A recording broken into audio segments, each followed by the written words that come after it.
The Diamond Sutra, a new translation by Alex Johnson. Chapter 1. This is what I heard.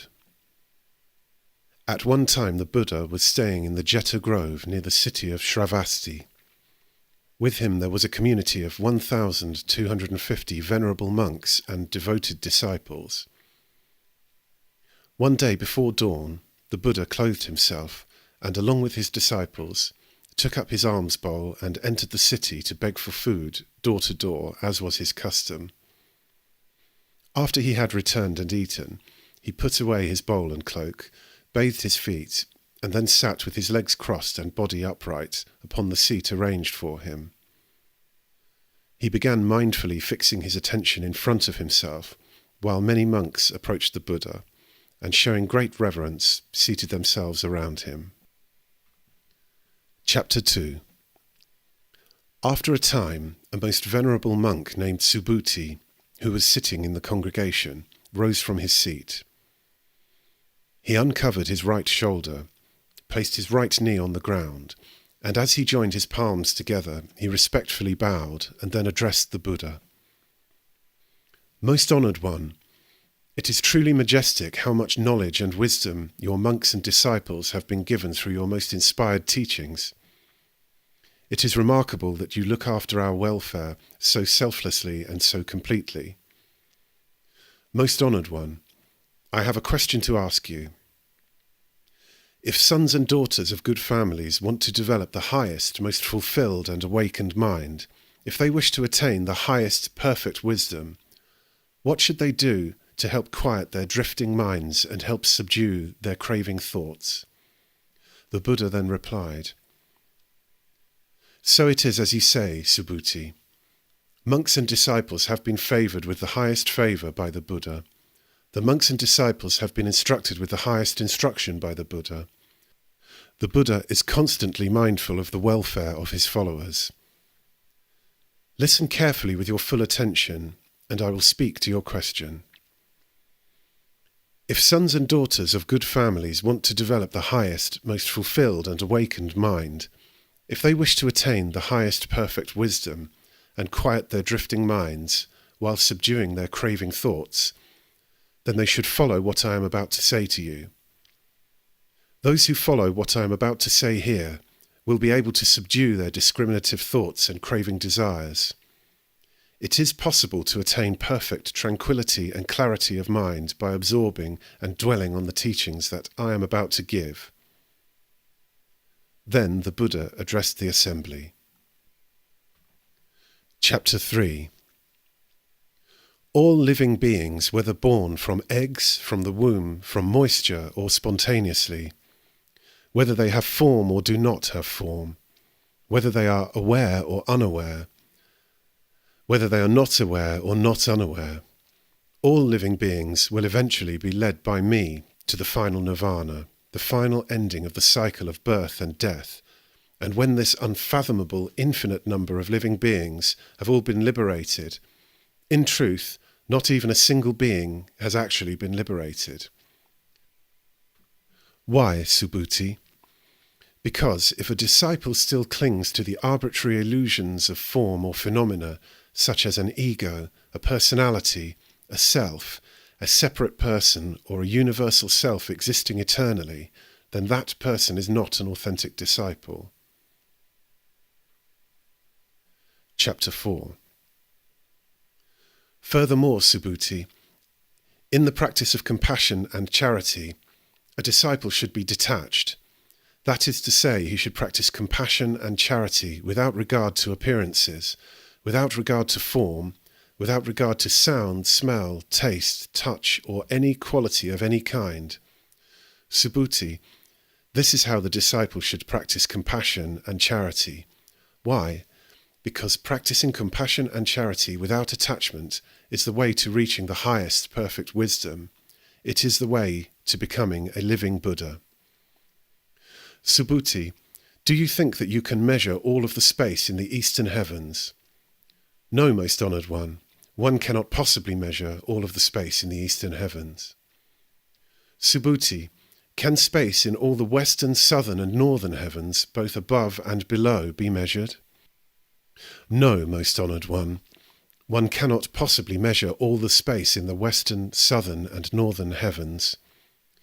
Well, Subhuti, the same is true of the merit of the disciple who practices compassion and charity without any attachment to appearances, without cherishing any idea of form. It is impossible to measure the merit they will accrue. Subhuti, my disciples should let their minds absorb and dwell in the teachings I have just given. Chapter 5. Subhuti, what do you think? Can the Buddha be recognized by means of his bodily form? No, most honoured one. The Buddha cannot be recognized by means of his bodily form. Why? Because when the Buddha speaks of bodily form, it is not a real form, but only an illusion. The Buddha then spoke to Subhuti. All that has a form is elusive and unreal. When you see that all forms are elusive and unreal, then you will begin to perceive your true Buddha nature. Chapter 6. Subhuti respectfully asked the Lord Buddha, Most honoured one, in the future, if a person hears this teaching, even if it is only a phrase or sentence, is it possible for that person to have a true faith and knowledge of enlightenment awaken in their mind? Without a doubt, Subhuti. Even 500 years after the enlightenment of this Buddha, there will be some who are virtuous and wise, and while practicing compassion and charity, will believe in the words and phrases of this sutra, and will awaken their minds purely. After they come to hear these teachings, they will be inspired with belief. This is because when some people hear these words, they will have understood intuitively that these words are the truth. But you must also remember, Subhuti, that such persons have long ago planted the seeds of goodness and merit that lead to this realization. They have planted the seeds of good deeds and charity, not simply before one Buddhist temple or 2 temples or 5, but before hundreds of thousands of Buddhas and temples. So when a person who hears the words and phrases of this sutra is ready for it to happen, a pure faith and clarity can awaken within their minds. Subhuti, any person who awakens faith upon hearing the words or phrases of this sutra will accumulate countless blessings and merit. How do I know this? Because this person must have discarded all arbitrary notions of the existence of a personal self, of other people, or of a universal self. Otherwise their minds would still grasp after such relative conceptions. Furthermore, these people must have already discarded all arbitrary notions of the non-existence of a personal self, other people or a universal self. Otherwise their minds would still be grasping at such notions. Therefore, anyone who seeks total enlightenment should discard not only all conceptions of their own selfhood, of other selves, or of a universal self, but they should also discard all notions of the non-existence of such concepts. When the Buddha explains these things using such concepts and ideas, people should remember the unreality of all such concepts and ideas. They should recall that in teaching spiritual truths, the Buddha always uses these concepts and ideas in the way that a raft is used to cross a river. Once the river has been crossed over, the raft is of no more use and should be discarded. These arbitrary concepts and ideas about spiritual things need to be explained to us as we seek to attain enlightenment. However, ultimately, these arbitrary conceptions can be discarded.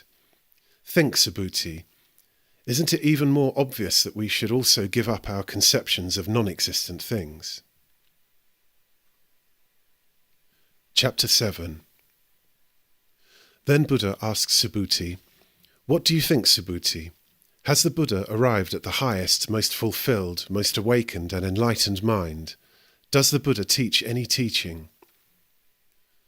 Subhuti replied, As far as I have understood the Lord Buddha's teachings, there is no independently existing object of mind, called the highest, most fulfilled, awakened or enlightened mind. Nor is there any independently existing teacher that the Buddha teaches. Why? Because the teachings that the Buddha has realized and spoken of cannot be conceived as separate, independent things, and therefore cannot be described. The truth in them is uncontainable and inexpressible. It neither is, nor is it not. What does this mean? What this means is that Buddhas and disciples are not enlightened by a set method of teachings, but by an internally intuitive process which is spontaneous and is part of their own inner nature. Chapter 8. Let me ask you, Subhuti, if a person filled over 10,000 galaxies with the 7 treasures for the purpose of compassion, charity, and giving alms, would this person not gain great merit and spread much happiness?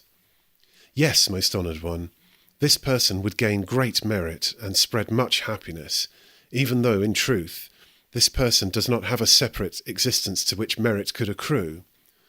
Why? Because this person's merit is characterized with the quality of not being merit. The Buddha continued, Then suppose another person understood only 4 lines of this sutra, but nevertheless took it upon themselves to explain these lines to someone else. This person's merit would be even greater than the other person's. Why? Because all Buddhas and all the teachings and values of the highest, most fulfilled, most awakened minds arise from the teachings in this sutra. And yet, even as I speak, Subhuti, I must take back my words as soon as they are uttered, for there are no Buddhas and there are no teachings. Chapter 9. Buddha then asked, What do you think, Subhuti? Does one who has entered the stream which flows to enlightenment say, I have entered the stream? No, Buddha, Subhuti replied. A true disciple entering the stream would not think of themselves as a separate person that could be entering anything. Only that disciple who does not differentiate themselves from others, who has no regard for name, shape, sound, odour, taste, touch, or for any quality, can truly be called a disciple who has entered the stream. Buddha continued, Does a disciple who is subject to only one more rebirth say to himself, I am entitled to the honours and rewards of a once-to-be reborn? No, Lord, once-to-be reborn is only a name. There is no passing away or coming into existence. Only one who realizes this can really be called a disciple. Subhuti, does a venerable one, who will never more be reborn as a mortal, say to himself, I am entitled to the honour and rewards of a non-returner? No, perfectly enlightened one, a non-returner is merely a name. There is actually no one returning and no one not returning. Tell me, Subhuti, does a Buddha say to himself, I have obtained perfect enlightenment? No, Lord, there is no such thing as perfect enlightenment to obtain. If a perfectly enlightened Buddha were to say to himself, I am enlightened, he would be admitting that he is an individual person, a separate self and personality, and would therefore not be a perfectly enlightened Buddha. Subhuti then said, Most honoured one, you have said that I, Subhuti, excel amongst thy disciples in knowing the bliss of enlightenment, in being perfectly content in seclusion, and in being free from all passions. Yet I do not say to myself that I am so, for if I ever thought of myself as such, then it would not be true that I had escaped ego delusion. I know that in truth there is no Subhuti, and therefore Subhuti abides nowhere, that he neither knows nor does he not know bliss, and that he is neither free nor enslaved by his passions. Chapter 10. The Buddha then continued, What do you think, Subhuti? When I was in a previous life, with Dipankara Buddha, did I receive any definite teaching or attain any degree of self-control, whereby I later became a Buddha? No, Honourable One. When you were a disciple of Dipankara Buddha, In truth, you received no definite teaching, nor did you attain any definite degree of self-control. Subhuti, know also that if any Buddha would say, "I will create a paradise," he would speak falsely. Why? Because a paradise cannot be created, nor can it not be uncreated. A disciple should develop a mind which is in no way dependent upon sights, sounds, smells, tastes, sensory sensations, or any mental conceptions. A disciple should develop a mind which does not rely on anything. Therefore, Subhuti, the minds of all disciples should be purified of all thoughts that relate to seeing, hearing, tasting, smelling, touching, and discriminating. They should use their minds spontaneously and naturally, without being constrained by preconceived notions arising from the senses. Suppose, Subhuti, a man had an enormous body. Would the sense of personal existence he had also be enormous? Yes, indeed, Buddha, Subhuti answered. His sense of personal existence would be enormous. But the Buddha has taught that personal existence is just a name, for it is in fact neither existence nor non-existence. So it only has the name, personal existence. Chapter 11. Subhuti, if there were as many Ganges rivers as the number of grains of sand in the Ganges, would you say that the number of grains of sand in all those Ganges rivers would be very many? Subhuti answered, Very many indeed, most honoured one. If the number of Ganges rivers were that large, how much more so would be the number of grains of sand in all those Ganges rivers? Subhuti, I will declare a truth to you. If a good man or good woman filled over 10,000 galaxies of worlds with the 7 treasures for each grain of sand in all those Ganges rivers, and gave it all away for the purpose of compassion, charity, and giving alms, would this man or woman not gain great merit and spread much happiness? Subhuti replied, Very much so, most honoured one.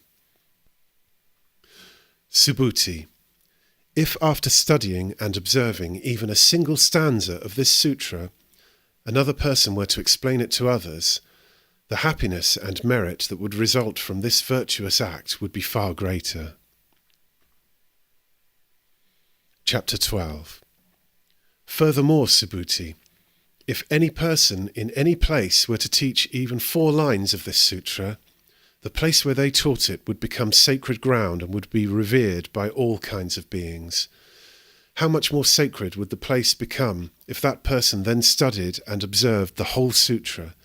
Subhuti, you should know that any person who does that would surely attain something rare and profound. Wherever this sutra is honoured and revered, there is a sacred site enshrining the presence of the Buddha, or one of the Buddha's most venerable disciples. Subhuti said to the Buddha, By what name shall we know this sutra, so that it can be honoured and studied? The Lord Buddha replied, This sutra shall be known as the diamond that cuts through illusion. By this name it shall be revered and studied and observed. What does this name mean? It means that when the Buddha named it, he did not have in mind any definite or arbitrary conception, and so named it. This sutra is hard and sharp, like a diamond that will cut away all arbitrary conceptions and bring one to the other shore of enlightenment. What do you think, Subhuti? Has the Buddha taught any definite teaching in this sutra? No, Lord. The Buddha has not taught any definite teaching in this sutra. What do you think, Subhuti? Are there many particles of dust in this vast universe? Subhuti replied, Yes, many, most honoured one. Subhuti, when the Buddha speaks of particles of dust, it does not mean I am thinking of any definite or arbitrary thought. I am merely using these words as a figure of speech. They are not real, only illusion. It is just the same with the word universe. These words do not assert any definite or arbitrary idea. I am only using the words as words. Subhuti, what do you think? Can the Buddha be perceived by means of his 32 physical characteristics? No, most honoured one. The Buddha cannot be perceived by his 32 physical characteristics. Why? Because the Buddha teaches that they are not real, but are merely called the 32 physical characteristics. Subhuti, if a good and faithful person, whether male or female, has for the sake of compassion and charity been sacrificing their life for generation upon generation, for as many generations as the grains of sand in 3,000 universes, and another follower has been studying and observing even a single section of this sutra and explains it to others, that person's blessings and merit would be far greater. Chapter 14. At that time, after listening to this sutra, Subhuti had understood its profound meaning and was moved to tears. He said, "What a rare and precious thing it is that you should deliver such a deeply profound teaching. Since the day I attained the eyes of understanding, thanks to the guidance of the Buddha, I have never before heard teachings so deep and wonderful as these. Most honoured one, if someone hears this sutra and has pure and clear confidence in it, they will have a profound insight into the truth. Having perceived that profound insight, that person will realize the rarest kind of virtue. Most honoured one, that insight into the truth is essentially not insight into the truth, but is what the Buddha calls insight into the truth. Most honoured one, having listened to this sutra, I am able to receive and retain it with faith and understanding. This is not difficult for me, but in ages to come, in the last 500 years, if there is a person who hears this sutra, who receives and retains it with faith and understanding, then that person will be a rare one, a person of most remarkable achievement. Such a person will be able to awaken pure faith because they have ceased to cherish any arbitrary notions of their own selfhood, other selves, living beings, or a universal self. Why? Because if they continue to hold on to arbitrary conceptions as to their own selfhood, they will be holding on to something that is non-existent. It is the same with all arbitrary conceptions of other selves, living beings, or a universal self. These are all expressions of non-existent things. Buddhas are Buddhas because they have been able to discard all arbitrary conceptions of form and phenomena. They have transcended all perceptions and have penetrated the illusion of all forms. The Buddha replied, "So it is, Subhuti. Most wonderfully blessed will be those beings who, on hearing this sutra, will not tremble, nor be frightened or terrified in any way. And why? The Buddha has taught this sutra as the highest perfection, and what the Buddha teaches as the highest perfection, that also the innumerable blessed Buddhas do teach. Therefore it is called the highest perfection." Subhuti, when I talk about the practice of transcendent patience, I do not hold on to any arbitrary conceptions about the phenomena of patience. I merely refer to it as the practice of transcendent patience. And why is that? Because when, thousands of lifetimes ago, the Prince of Kalinga severed the flesh from my limbs and my body, I had no perception of a self, a being, a soul, or a universal self. If I had cherished any of these arbitrary notions at the time my limbs were being torn away, I would have fallen into anger and hatred. I also remember, Subhuti, that during my 500 previous lives, I had used life after life to practice patience and to look upon my life humbly, as though I were a saint called upon to suffer humility. Even then my mind was free of arbitrary conceptions of the phenomena of myself, a being, a soul, or a universal self. Therefore, Subhuti, disciples should leave behind all distinctions of phenomena and awaken the thought of the attainment of supreme enlightenment. A disciple should do this by not allowing their mind to depend upon ideas evoked by the world of the senses, by not allowing their mind to depend upon ideas stirred by sounds, odours, flavours, sensory touch, or any other qualities. The disciple's mind should be kept independent of any thought that might arise within it. If the disciple's mind depends upon anything in the sensory realm, it will have no solid foundation in any reality. This is why Buddha teaches that the mind of a disciple should not accept the appearances of things as a basis when exercising charity. Subhuti, as disciples practice compassion and charity for the welfare of all living beings, they should do it without relying on appearances and without attachment.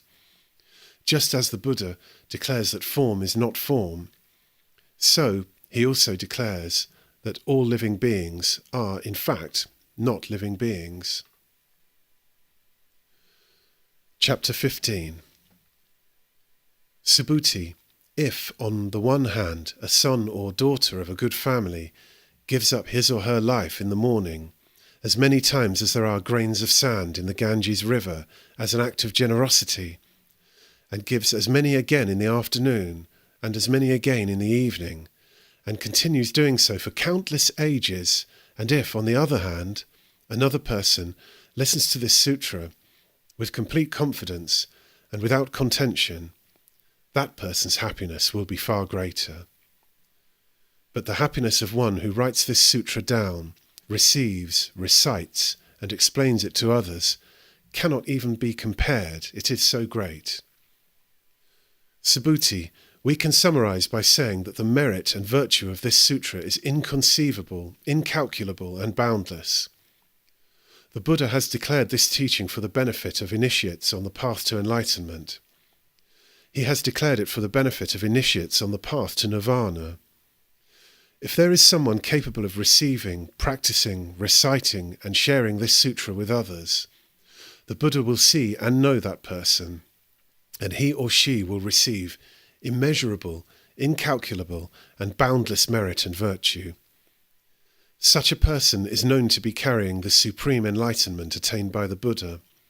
Why? Subhuti, if a person is satisfied with lesser teachings than those I present here, if he or she is still caught up in the idea of a self, a person, a living being, or a universal self, then that person would not be able to listen to, receive, recite, or explain this sutra to others.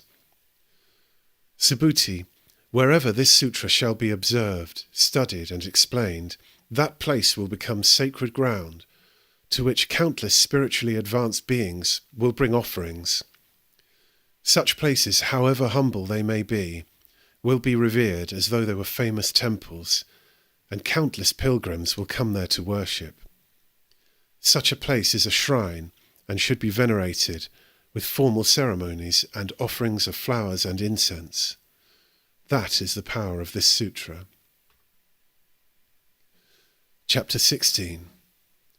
Furthermore, Subhuti, if a good man or woman who accepts, upholds, reads or recites this sutra is disdained or slandered, if they are despised or insulted, it means that in prior lives they committed evil acts and as a result are now suffering the fruits of their actions.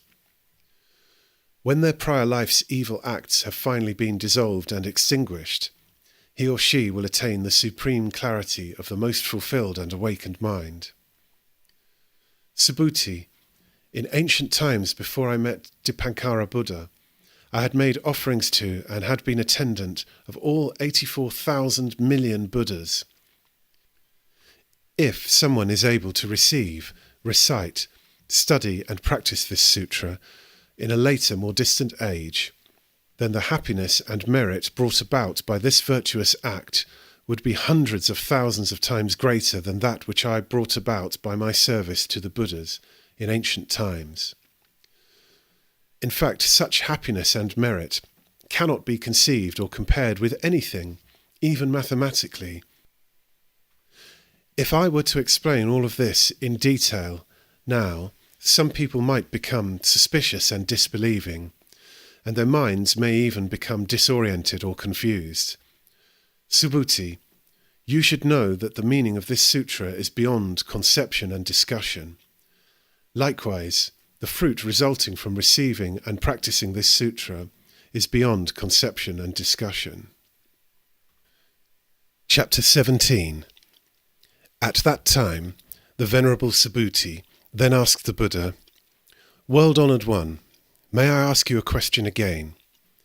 If sons or daughters of a good family want to develop the highest, most fulfilled and awakened mind, if they wish to attain the highest perfect wisdom, what should they do to help quiet their drifting minds and master their thinking?" The Buddha replied, "Subhuti, a good son or daughter who wants to give rise to the highest, most fulfilled and awakened mind must create this resolved attitude of mind. I must help to lead all beings to the shore of awakening, but after these beings have become liberated, in truth I know that not even a single being has been liberated. Why is this so? If a disciple cherishes the idea of a self, a person, a living being or a universal self, then that person is not an authentic disciple. Why? Because in fact there is no independently existing object of mind called the highest, most fulfilled and awakened mind. What do you think, Subhuti? In ancient times, when the Buddha was living with Dipankara Buddha, did he attain anything called the highest, most fulfilled and awakened mind? No, most honoured one. According to what I understand from the teachings of the Buddha, there is no attaining of anything called the highest, most fulfilled and awakened mind. The Buddha said, "You are correct, Subhuti. In fact, there does not exist any so-called highest, most fulfilled and awakened mind that the Buddha attains, because if there had been any such thing, Dipankara Buddha would not have predicted of me, 'In the future you will come to be a Buddha, known as the Most Honoured One.' This prediction was made because there is, in fact, nothing to be attained. Someone would be mistaken to say that the Buddha has attained the highest, most fulfilled and awakened mind, because there is no such thing as a highest, most fulfilled or awakened mind to be attained." Subhuti, a comparison can be made with the idea of a large human body. What would you understand me to mean if I spoke of a large human body? I would understand that the Lord Buddha was speaking of a large human body, not as an arbitrary conception of its being, but as a series of words only. I would understand that the words carried merely an imaginary meaning. When the Buddha speaks of a large human body, he uses the words only as words. Subhuti, it is just the same when a disciple speaks of liberating numberless sentient beings. If they have in mind any arbitrary conception of sentient beings or of definite numbers, then they are unworthy of being called a disciple. Subhuti, my teachings reveal that even such a thing as is called a disciple is non-existent. Furthermore, there is really nothing for a disciple to live. A true disciple knows that there is no such thing as self, a person, a living being, or a universal self. The true disciple knows that all things are devoid of selfhood, devoid of any separate individuality. To make this teaching even more emphatic, the Lord Buddha continued, "If a disciple were to speak as followed, 'I have to create a serene and beautiful Buddha field,' that person is not yet truly a disciple. Why? What the Buddha calls a serene and beautiful Buddha field is not in fact a serene and beautiful Buddha field, and that is why it is called a serene and beautiful Buddha field. Subhuti, only a disciple who is wholly devoid of any conception of separate selfhood is worthy of being called a disciple." Chapter 18. The Buddha then asked Subhuti, "What do you think? Does the Buddha have human eyes?" Subhuti replied, "Yes, he has human eyes." "Does he have the eyes of enlightenment?" "Of course, the Buddha has the eyes of enlightenment, otherwise he would not be the Buddha." "Does the Buddha have the eyes of transcendent intelligence?" "Yes, the Buddha has the eyes of transcendent intelligence." "Does the Buddha have the eyes of spiritual intuition?" "Yes, Lord, the Buddha has the eyes of spiritual intuition? Does the Buddha have the eyes of love and compassion for all sentient beings? Subhuti agreed and said, Lord, you love all sentient life. What do you think, Subhuti? When I referred to the grains of sand in the river Ganges, did I assert that they were truly grains of sand? No, blessed Lord, you only spoke of them as grains of sand. Subhuti, if there were as many Ganges rivers as there are grains of sand in the river Ganges, and if there were as many Buddha lands as there are grains of sand in all those innumerable rivers, would these Buddha lands be considered numerous? Very numerous indeed, Lord Buddha. Subhuti, I know the mind of every sentient being in all the host of universes, regardless of any modes of thought, conceptions or tendencies. For all modes, conceptions and tendencies of thought are not mind, and yet they are called mind. Why? It is impossible to retain a past thought, to seize a future thought, and even to hold on to a present thought. Chapter 19. The Buddha continued, What do you think, Subhuti? If a follower were to give away enough treasures to fill 3,000 universes, would a great blessing and merit occur to him or her? Subhuti replied, Honoured one, such a follower would acquire considerable blessings and merit. The Lord Buddha said, Subhuti, if such a blessing had any substantiality, if it were anything other than a figure of speech, the most honoured one would not have used the words, blessings and merit. Chapter 20. Subhuti, what do you think? Should one look for Buddha in his perfect physical body? No, perfectly enlightened one. One should not look for Buddha in his perfect physical body. Why? The Buddha has said that the perfect physical body is not the perfect physical body. Therefore it is called the perfect physical body. Subhuti, what do you think? Should one look for Buddha in all his perfect appearances? No, most honoured one. One should not look for Buddha in all his perfect appearances. Why? The Buddha has said, perfect appearances are not perfect appearances. Therefore they are called perfect appearances. Chapter 21.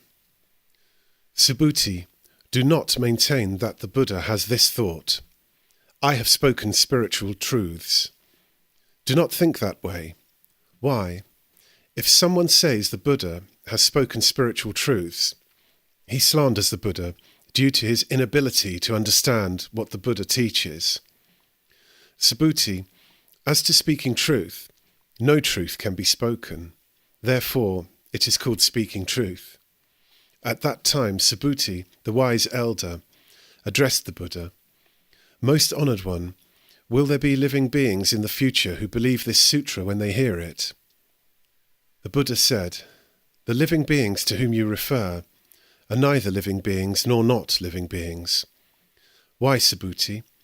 All the different kinds of living beings the Buddha speaks of are not living beings, but they are referred to as living beings. Chapter 22. Subhuti again asked, Blessed Lord, when you attained complete enlightenment, did you feel in your mind that nothing had been acquired? The Buddha replied, That is it exactly, Subhuti. When I attained total enlightenment, I did not feel, as the mind feels, any arbitrary conception of spiritual truth, not even the slightest. Even the words total enlightenment are mere words. They are used merely as a figure of speech. Chapter 23. Furthermore, Subhuti, what I have attained in total enlightenment is the same as what all others have attained. It is undifferentiated, regarded neither as a high state nor a low state. It is wholly independent of any definite or arbitrary conceptions of an individual self, other selves, living beings, or a universal self. Subhuti, when someone is selflessly charitable, They should also practice being ethical by remembering that there is no distinction between one's self and the selfhood of others. Thus, one practices charity by giving not only gifts, but through kindness and sympathy. Practice kindness and charity without attachment, and you can become fully enlightened. Subhuti, what I just said about kindness does not mean that when someone is being charitable, they should hold on to arbitrary conceptions about kindness, for kindness is, after all, only a word, and charity needs to be spontaneous and selfless, done without regard for appearances. Chapter 24. The Buddha continued, Subhuti, if a person collected treasures as high as 3,000 of the highest mountains and gave them all to others, their merit would be less than what would accrue to another person who simply observed and studied this sutra and, out of kindness, explained it to others. The latter person would accumulate hundreds of times the merit, hundreds of thousands of millions of times the merit. There is no conceivable comparison. Chapter 25. Subhuti, do not say that the Buddha has the idea, I will lead all sentient beings into nirvana. Do not think that way, Subhuti. Why? In truth, there is not one single being for the Buddha to lead to enlightenment. If the Buddha were to think that there was, he would be caught in the idea of a self, a person, a living being, or a universal self. Subhuti, what the Buddha calls a self essentially has no self in the way that ordinary persons think there is a self. Subhuti, the Buddha does not regard anyone as an ordinary person. That is why he can speak of them as ordinary persons. Chapter 26. Then the Buddha inquired of Subhuti, What do you think, Subhuti? Is it possible to recognize the Buddha by the 32 physical marks? Subhuti replied, Yes, most honoured one. The Buddha may thus be recognized. Subhuti, if that were true, then Chakravartin, the mythological king who also had the 32 marks, would be called a Buddha. Then Subhuti, realizing his error, said, Most honoured one, now I realize that the Buddha cannot be recognized merely by his 32 physical marks of excellence. The Buddha said then, Should anyone looking at an image or likeness of the Buddha claim to know the Buddha and worship him, that person would be mistaken, not knowing the true Buddha. Chapter 27. However, Subhuti, if you think that the Buddha realizes the highest, most fulfilled and awakened mind, and does not need to have all the marks, you are mistaken. Subhuti, do not think in that way. Do not think that when one gives rise to the highest, most fulfilled and awakened mind, one needs to see all objects of mind as non-existent, cut off from life. Please do not think in that way.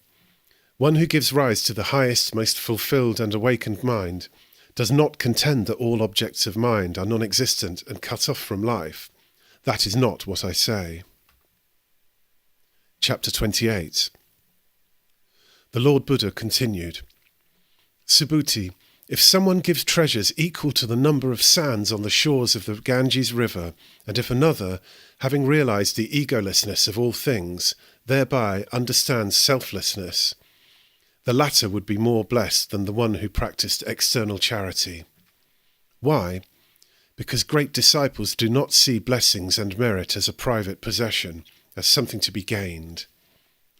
Subhuti inquired of the Lord Buddha, What do you mean great disciples do not see blessings and merit as a private possession? The Buddha replied, Because those blessings and merit have never been sought after by those great disciples. They do not see them as private possessions, but they see them as the common possession of all beings. Chapter 29. The Buddha said, Subhuti, if any person were to say that the Buddha is now coming or going, or sitting up or lying down, they would not have understood the principle I have been teaching. Why? because while the expression Buddha means he who has thus come, thus gone, the true Buddha is never coming from anywhere or going anywhere. The name Buddha is merely an expression, a figure of speech. Chapter 30. The Lord Buddha resumed, Subhuti, if any good person, either man or woman, were to take 3,000 galaxies and grind them into microscopic powder and blow it into space, what do you think? Would this powder have any individual existence? Subhuti replied, Yes, Lord, as a microscopic powder blown into space, it might be said to have a relative existence. But as you use words, it has no existence. The words are used only as a figure of speech. Otherwise, the words would imply a belief in the existence of matter as an independent and self-existent thing, which it is not. Furthermore, when the Most Honoured One refers to the 3,000 galaxies, he could only do so as a figure of speech. Why? Because if the 3,000 galaxies really existed, their only reality would consist in their cosmic unity. Whether as microscopic powder or as galaxies, what does it matter? Only in the sense of the cosmic unity, of ultimate being, can the Buddha rightfully refer to it. The Lord Buddha was very pleased with this reply and said, Subhuti, although ordinary people have always grasped after an arbitrary conception of matter and galaxies, that concept has no true basis. It is an illusion of the mortal mind. Even when it is referred to as cosmic unity, it is unthinkable and unknowable. Chapter 31. The Lord Buddha continued, If any person were to say that the Buddha in his teachings has constantly referred to himself, to other selves, to living beings, or to a universal self, what do you think? Would that person have understood my meaning? Subhuti replied, No, blessed Lord, that person would not have understood the meaning of your teachings, for when you refer to those things, you are not referring to their actual existence. You only use the words as figures of speech, as symbols. Only in that sense can words be used, for conceptions, ideas, limited truths, and spiritual truths have no more reality than have matter or phenomena.